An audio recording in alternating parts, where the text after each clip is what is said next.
1 through 10.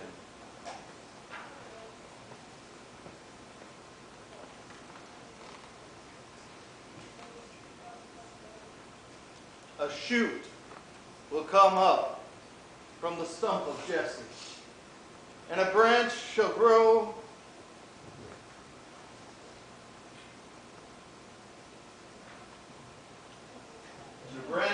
out of its roots. Oh, this one's just different. The Spirit of the Lord shall rest on him, and the Spirit of wisdom and understanding, the Spirit of counsel and might, the Spirit of knowledge, and the fear of the Lord. His delight shall be in the fear of the Lord, and he shall not judge by what his eyes see, or decide by what his ears hear. But with righteousness he shall judge the poor, and decide with equity for the meek of the earth. He shall strike the earth with the rod of his mouth, and with the breath of his lips he shall kill the wicked. Righteousness shall be the belt around his waist, and faithfulness the belt around his loins. The wolf shall live with the lamb. The leopard shall lie down with the kid, and the calf and the lion and the fatling will lie together. And the little child shall lead them. The cow and the bear shall graze, and their young shall lie down together. And the lion shall eat straw like an ox. The nursing child shall play over the hole of the ass, and the weaned child shall put his hand on the adder's den. They will not hurt or destroy on all my holy mountain. For the earth will be full of the knowledge of the Lord as the waters that cover the sea. On that day the root of Jesse shall stand as a signal to the peoples. The nations shall inquire of him, and his wealth shall be glorious.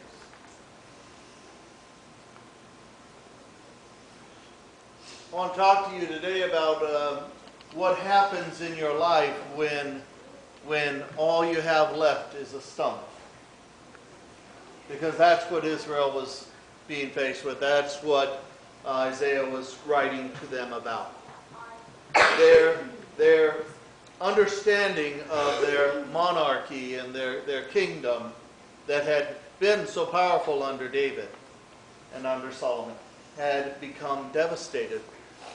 Depending on when this was written, could have been during the time of the Babylonians' exile, or it could have been even during the time when the Assyrians had caused an onslaught to them. They were 200 years apart, but they had gone through two different times where they had a disillusionment about their governance and their leadership. And what I need us to consider today is, what do you do when your life is left with just a stump of what you once knew? What do we know about stumps? Complain. Tell me what you know about a stump. They rot sometimes, yes? They're annoying if they're in your yard. They're still alive. They're still alive. They're hard to get rid of. Could grow again. It could grow again. If something happens, right? If the life is not gone out of it. If we haven't totally killed the root, then you do have a chance for growth again. Because it is the root. And how much of the tree do we actually see? Does anyone know? You only see half of the tree. Because as much tree as you've got up, there's as much root going down. Otherwise, the tree falls down, right?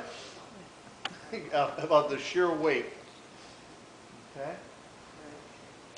So there is stuff that we don't see in life. Likewise, in the stumps that have been created in our lives.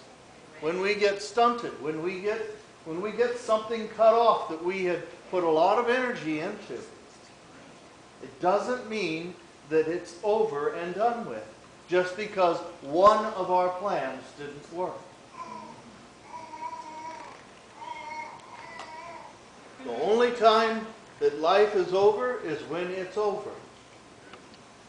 And for you and I as Christians, because of Jesus Christ, even that isn't over. Right? We have a firm belief in an eternal living. In an opportunity and a time for our spirits to move on and to be back with God. So, what do you do if your life has given you a stump? There is a gentleman that is being celebrated today who could have gone to capture and to live out great power because he was a tribal leader's son. His name was Nelson Mandela. Instead of doing that, just walking through and accepting his position of power and authority and prowess, he had an idea that it wasn't right the way that the powers and the authorities were running things at the time. And he began to speak out against it. In fact, giving up that possibility to lead in a way that the world wanted him to lead, which was to just accept his tribal leaders, to walk right into to be the new tribal leader. And instead, he led our entire world instead of just a tribe. And how did he lead? He decided that there was a lot of trees that really needed to be cut down. And one of those things was apartheid. He believed it so strongly that he decided, I'll even go to death for this one. And he became a visionary for many of the youth of Africa. And apartheid did come down. But he had to be willing to let the tree fall. He had to be willing to be assured that the roots were enough, that he could live life for 27 years in prison.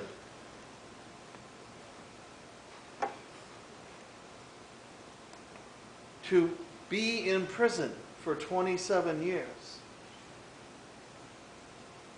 To write and to continue to have a place. And then down the road, how many of you have thought 30 years down the road? Because he did eventually become president. Right? But that takes some real fortitude. And if you heard any of the reports this week, you heard that he went into prison and came out a different person. He went in one way, and he says he came out much wiser, much stronger, better for the experience. Not that the experience was pleasant.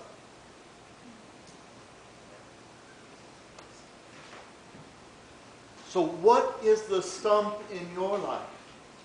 And have you decided that it's dead? And that there is no root? That you have nothing that is rooting you down? There is nothing that life can come from you? Because if you have, I want you to think again. Because I am here to tell you that Christ says that when I reside in your heart, that there is life everlasting. That there is no more hopelessness. That which you thought was dead can live again.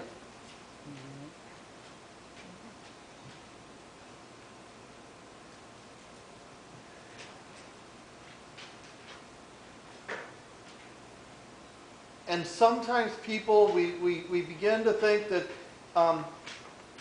for something big to happen, we have to do something big. But that's not the way it is. Not in God's economy. All you got to do is do a little something. And big things can happen. All you got to do is begin with what? A little bit of belief.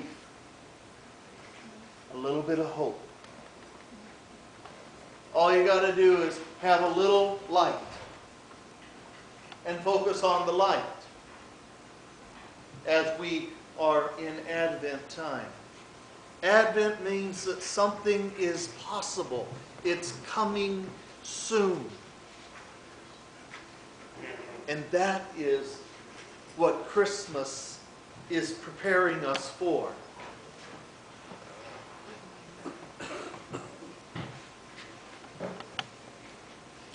So, what I want you to do with someone who's close by you is, and if you don't have someone close by you, find someone and get close by them.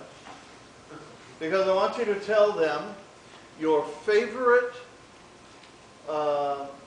song of peace, if you have one. What is your favorite song that makes you think of peace and gives you hope? And a lot of songs of peace we hear in these holiday songs. So it might be a holiday song that's one of your favorites. So take a few moments and share with your person, with the next, and then if you want to, I'm going to let you share back with us. Share with someone next to you. What's your song of peace? I can't hear you. Peace in the valley of the mountains. Favorite song of peace. I like Peace in the Valley. Peace in the Valley. That's a good. Your favorite song of peace. Song of peace. Brings peace into your life, into your heart. So many good ones. You got one? I like that. I like the. Okay. I like that one that we sang a few weeks ago. That Negro spiritual, the national anthem of the. This is my song, I believe. Yeah, the Thin India song. I think that's a really pretty one. Yeah. You gotta find out from them. What's your guys' favorite song? What's your day? What's yours? What's yours? Peace in the valley. Oh, you said the same one as me. Did I? Is it the same one?